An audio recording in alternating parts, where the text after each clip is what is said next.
First step, we're going to remove the door lock switch and the mirror cover so we can pull the panel off the vehicle. The window switch just pries up, and then there's a few wires to disconnect once it's out.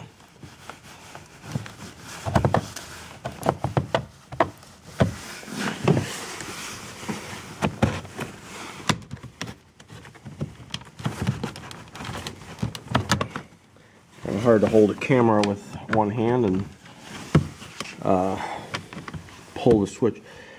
It pulls out like that, and then there's a connector here for the mirror and the connector for the windows and the locks. Those come out. To get these clips out of the switch, there's a little detent tab here. You got to press that in. I don't know if you can see that right in the center here. You press it in, and then the switch comes out, or the connector comes out. Same with the other one. It's got a little tab here. You just push it in a little bit, and then the connector comes out. Next, this mirror cover comes off. We're gonna just pry that off. That should just come right off, just like that. No big deal, one clip. There's two mounting screws for the door panel right underneath here. You just got to get under. There's a little clip here. You got to get under it, push up like that, and the little cover comes off like that. And there's two screws in here, one there. Those screws got to come out. Next, there's two more screws underneath the door panel. Right under here, there's one here and one here. Just got to unscrew those. Next, we're going to pull the door panel off. There's probably going to be a clip here, a clip here, probably two more down here, maybe one up here. Just got to get in there. You can use a screwdriver or a tool to pry outward, get them all loose. And I can't do that while I'm filming, so I'll pull it away and I'll show you once I get it off. Okay, the panel just popped out pretty easily. There's a clip here, a clip here, a clip up here, and there's three more down here. One here, one here, one here, and I believe there's one more over here. But I just pried up on it and they pulled it away. Now they should be able to pull the door up and away. Okay, the door panel just pretty much comes up. You got to get it out from that lock rod. There's going to be some connectors and door handles that have to come off before you can pull the panel off. There's a clip here for the door that's going to come out. The connector for the little light that's down there, that's got to come out. And I think the door panel should come off right after that. This door clip is fairly easy to come off. That one there. This wire has a clip here that's just gonna pop off, and this light just twists off like that. You twist and pull it out. And let me see if I can get that. I'll probably just pry that off with a screwdriver, and then the panel will be off. Okay, there you have it. The door panel is off. Just like I said, this little clip for this harness that just can't pry it off.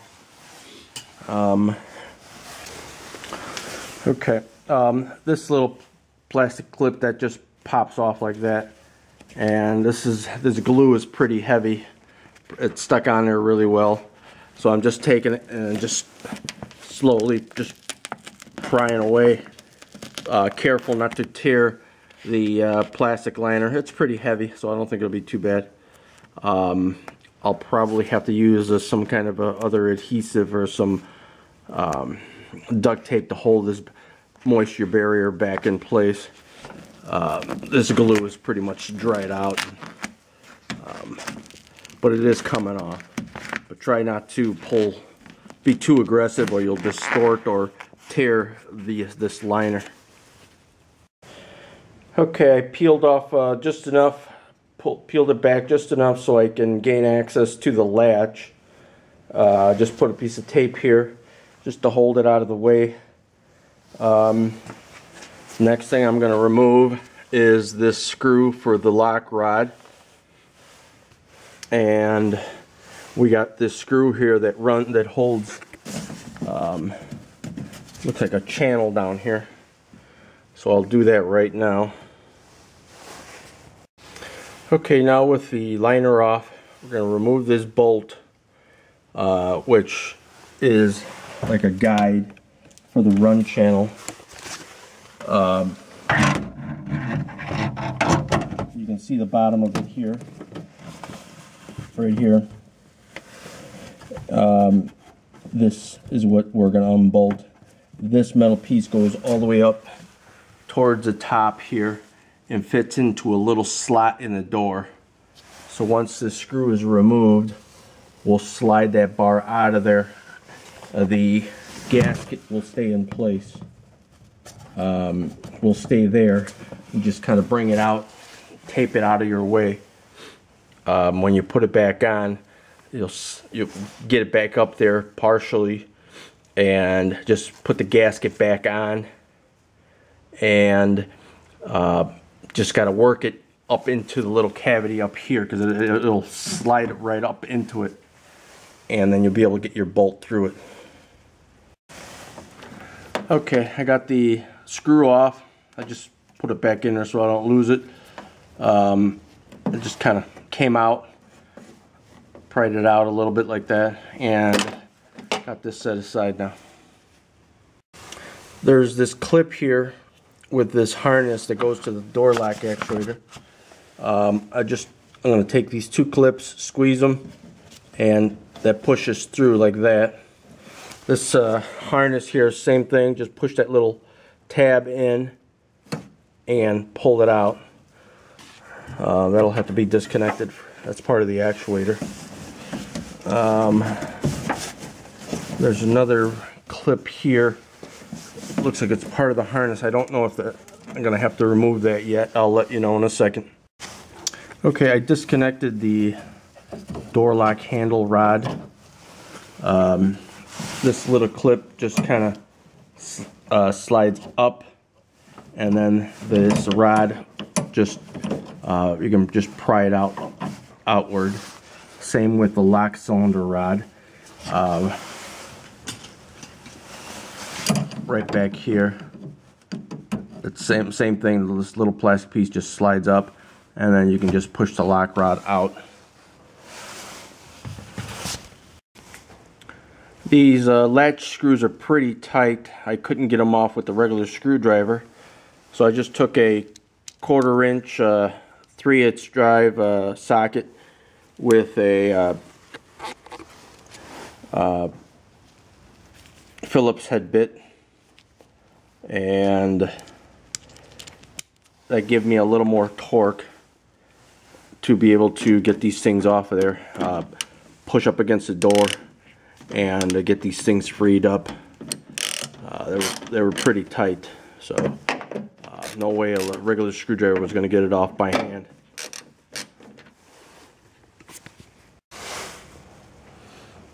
Okay, I removed the 10mm screw that was right here that holds the run channel. That was removed. There is a run channel gasket that was down here. I just kind of took it and moved it up out of the way, and you should let's see if it'll stay again.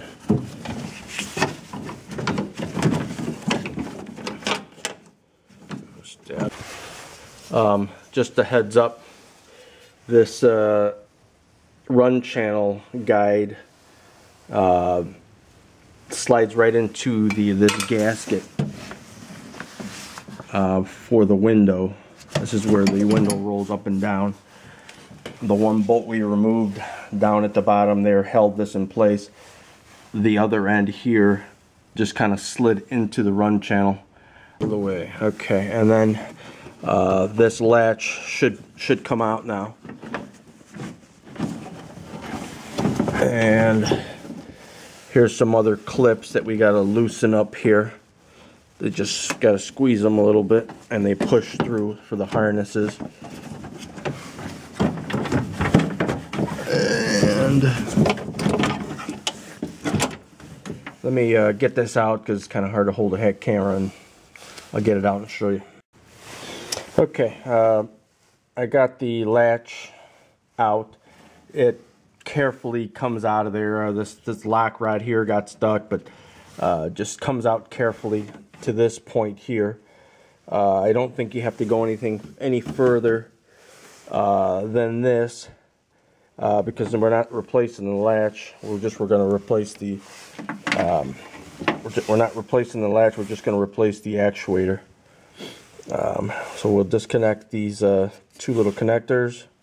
Okay, this was a little tricky, but this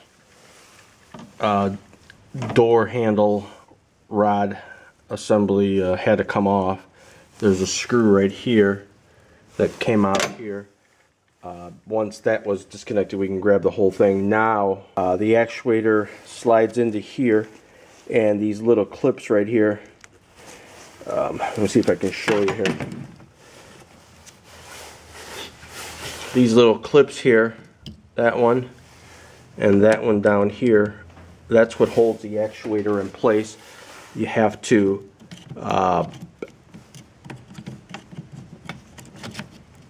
hold those clips out, and then the actuator, you have to hold those clips out, and then the actuator slides out. There's the latch, there's the actuator. I'll get the new one. Just a little tip. The new one looks just like this. As you can see, there's really nothing inside of it. Well, there's some weather gaskets that was still in the old one, and then this little clip that helps probably keep the connector in place and doesn't move around for proper connection. This was inside the old one also, so I'm going to transfer them over to the new one. As you can see on this one here, that little gasket is still in there. On this one, it was stuck into the old one. So I'll transfer them over, show you what it looks like. And I just slid that little gasket right on there. This one had stayed in there. So I'll just push these on and show you here. You should be able to hear it snap into place like that. Let me remove them. When you put the new actuator in, make sure this little piece fits nicely into the indentation that's in the lock actuator here. They were in the same position before, so mine just dropped right in. But make sure if you get a different brand, or make sure it doesn't move, but it does go in there.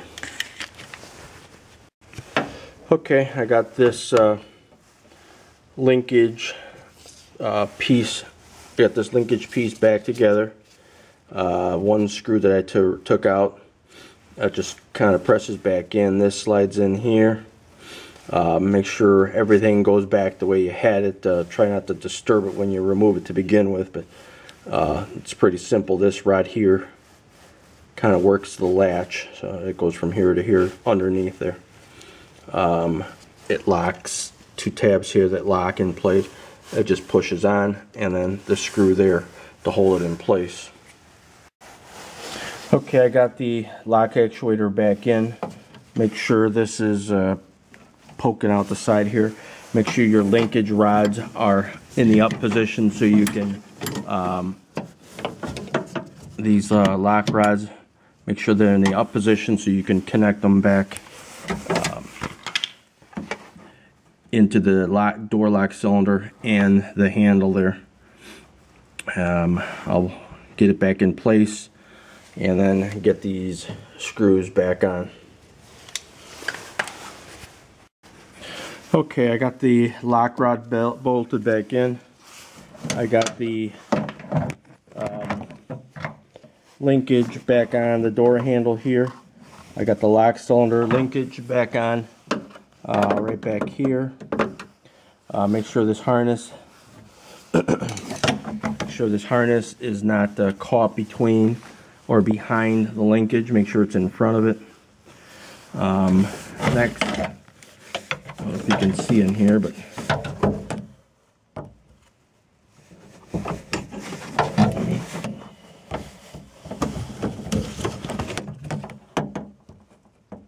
that's what it should look like. And next I'll put the run channel back in, shoot right back up that gasket there, and get that bolted in. And then I can start putting the door panel back on. Okay, I got everything back together now. Probably a good idea before you put all the door panel back together. Just put the switch back on, connect it back on, and make sure that your actuator does work. Lock, unlock. And it's working now, so we're pretty much done. We're gonna put the door panel back on, and that's how you replace a door lock actuator. Okay, door panel's back on.